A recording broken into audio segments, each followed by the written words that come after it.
শুনছেন, গতকাল দুজনের মাইনে দিয়ে গেছিলাম, তো আপনি ব্যস্ত ছিলেন বলে রিসিপ্টটা নেওয়া হয়নি। হ্যাঁ হ্যাঁ মনে আছে, এক্ষুনি দিচ্ছি আপনাকে। তাহলে আমি কি করব স্যার? সব স্কুলেরই একটা নিয়ম কানুন আছে, বেতন বাকি রেখে পরীক্ষা দেওয়া যাবে না। এটা হেড স্যারের করা অর্ডার।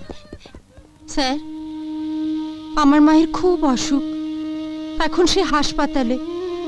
তার ওষুধ কিনতে স্কুলের মাইনের টাকাটা আমি খরচ করে ফেলেছি। আপনি তো জানেন স্যার, আমার বাবা নেই। আপনি হেড স্যারকে একটু বলুন না, কটা দিন পরে। আরে না রে বাবা, হবে না, আমি পারবো না। আচ্ছা, পরীক্ষা দিতে কত টাকা লাগবে? পরীক্ষার ফিস আর মাইনে নিয়ে 500 টাকা। 500 টাকা? হুম। শুনুন, একটা কাজ করুন, টাকাটা আমি দিচ্ছি, আপনি এর নামে রিসিপ্ট করে দিন।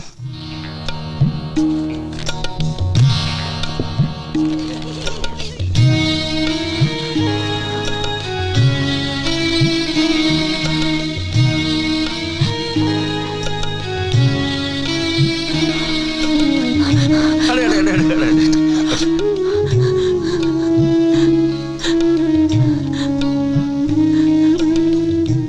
শোনো বাবা, যে সন্তান মায়ের সেবা করে, মাকে ভালোবাসে, সে জীবনে অনেক বড় হয়। আশীর্বাদ করে প্রতিষ্ঠিত হও, মানুষ হও।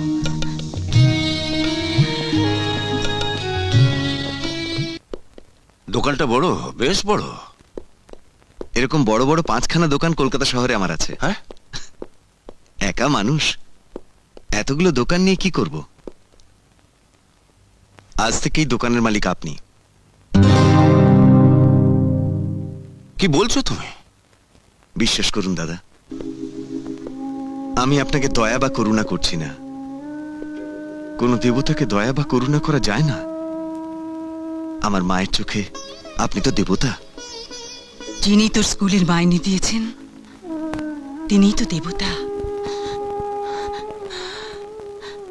দেবতাকে এত কাছে পেয়েও ঠিকানা নিতে ভুলে গেলি বাবা। কোনো দিন তার দেখা পেলে তার সুখ দুঃখ হাসি কান্নাকে আপন করে নিজের জীবনের সঙ্গে জড়িয়ে নিবি বাবা।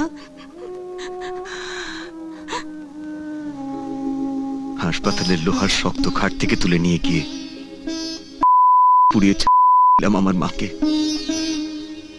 আমার জীবন থেকে চিরদিনের জন্য মা আমার চলে গেল।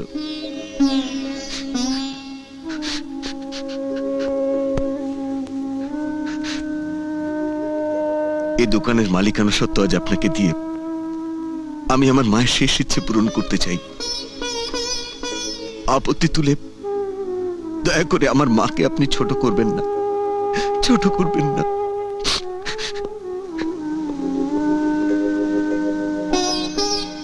না দেব না, তোমার মাকে আমি ছোট করব না।